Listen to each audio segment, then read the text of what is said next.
Oi pessoal, sou Bruno Aguilar, especialista em segurança da informação, e hoje eu tenho uma dica para vocês e fique ligado que ao final tem surpresa também. Mas aonde que eu estou? Hoje eu estou especificamente num laboratório de computação forense, onde se utilizam máquinas e aplicativos de última geração para extração de arquivos, recuperação de senhas e também desencriptografia de dados. Esse laboratório ele utiliza especificamente para a formação de provas digitais. Poderão ser utilizadas especificamente na prática de algum ilícito que foi dentro do ambiente, seja da internet ou dentro de um computador. Então, mas por que eu estou aqui? Porque a importância desse laboratório? Porque tudo isso tem um início. E o início da computação, da história da computação, tem um livro que eu queria passar para vocês, que é Decifradores de Códigos, a história e os relatos dos heróis secretos da Segunda Guerra Mundial. Secretos por quê? Todos conhecemos os relatos das batalhas, dos grandes enfrentamentos, das vitórias, das derrotas que foram vivenciados na Segunda Guerra Mundial. Mas tem uma parte dela que diz respeito especificamente das comunicações e da espionagem, que estava nascendo algo muito ligado à computação.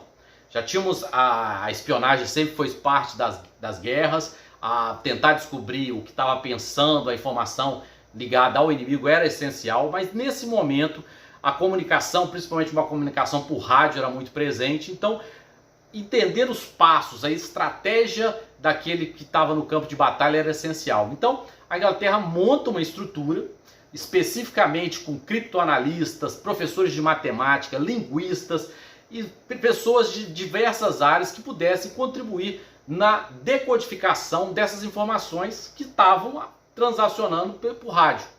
E existia um equipamento reconhecido, um clássico na história da criptografia, principalmente ligado às Forças Armadas Alemãs, que era um equipamento chamado Enigma. E o Enigma, ele encriptava essas informações que passavam entre os exércitos. E apesar de ela ser rastreada, decriptar essa informação, descodificá-la, era um grande desafio. E aí toda essa estrutura é vinda e o livro é cheio de relatos desta busca, de buscar descobrir os códigos inimigos, porque isso era uma vantagem no campo de batalha. E é interessante porque a computação está nascendo ali também, essa computação moderna, como nós conhecemos hoje no dia de hoje. Até um dos personagens principais da história da computação, como da história da tecnologia, que tem dentro desses relatos, é o Alan Turing, que é considerado o pai da computação moderna, seja nas áreas de inteligência artificial. Até quem quiser aprofundar, tem aquele filme muito reconhecido que é o Jogo da Imitação, que trata um pouco da vida dele, mas ele também faz parte dessa parte de descriptar as informações que eram transacionadas e as máquinas que precisavam ser desenvolvidas, porque estratégias foram pensadas em determinados momentos. É interessante que o livro vai passando por esses momentos, essas informações vão sendo obtidas e os aliados vão conseguindo vitórias nas batalhas com base nas informações. Então, era cada vez no decorrer da guerra, no decorrer do livro também, esses núcleos, esses grupos, essas equipes que tratam com essa busca por decifrar as informações, eles vão ganhando uma relevância porque até os alemães supunham que a Enigma era indecifrável, uma tecnologia que não poderia ser tratada. Então, principalmente em tecnologia, é difícil imaginar algo que seja inquebrável, indecifrável. Então, era algo que você vai alimentando as informações. Até para quem gosta de filmes e filmes de espionagem, é interessante notar que tem um personagem real que é o Ian Fleming, que trabalhava também nessas sessões ligadas à decriptação da informação. E ele participou de algumas ações com base, era dentro desse grupo de elite.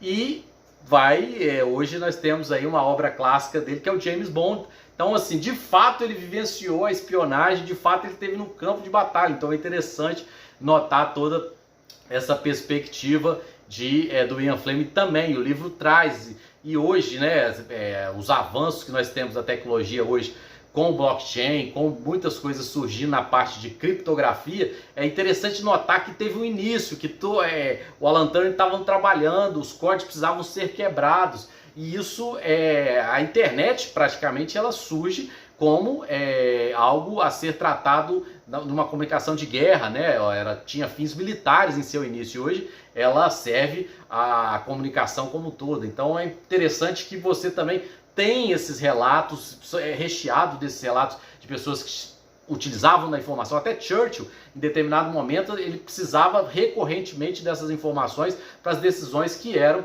alimentadas por generais no campo de batalha. E também tem além da história da guerra, tem a história também desse desenvolvimento tecnológico. Então é muito importante notar todas essas informações surgindo e como a tecnologia foi utilizada. E interessante um caso em que essas pessoas que trabalhavam nessas equipes de decriptação para proteção da informação, aí a essência também, né? Não espionagem, mas a contra-informação e a proteção da informação também.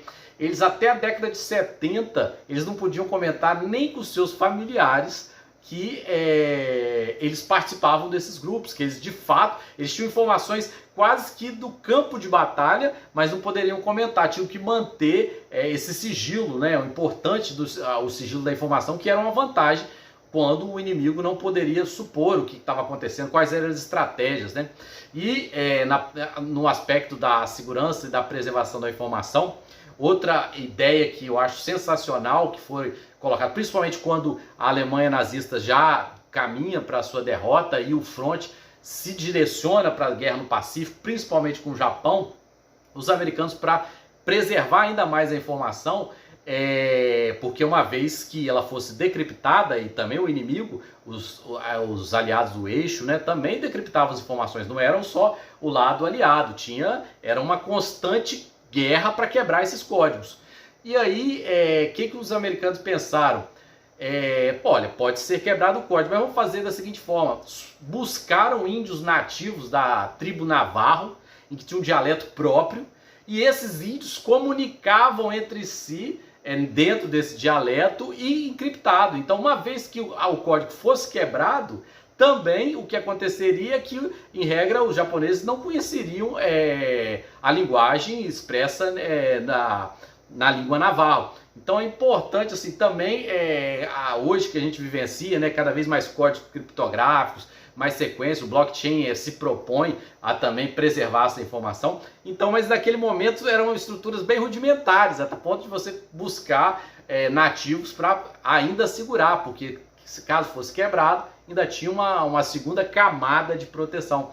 Então, assim, é uma leitura muito gratificante, não só pelo aspecto das batalhas, da guerra, mas também para entender esse desenvolvimento da tecnologia, da internet, de como o homem precisa muitas das vezes superar desafios, mas também com inovação, com o que ele tem disponível. Então vale a pena. Para você que ficou até aqui, deixo a dica agora.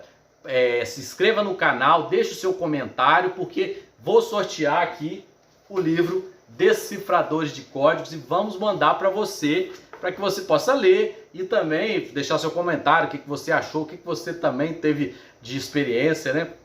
Se você hoje, principalmente se você é ligado, gosta da tecnologia, né, que vê tudo que o Alan Turing deixou, né, hoje a inteligência artificial avançando, então é interessante que você também possa ler e descobrir ou compartilhar. Mas então fica a dica aqui dentro da computação forense. Hoje nós temos isso, mas teve um início. E quer saber um pouco mais desse início? Se inscreve no canal, deixa um comentário, que você pode ganhar o livro e ser sorteado. Beleza? Fica mais uma dica aí, até mais.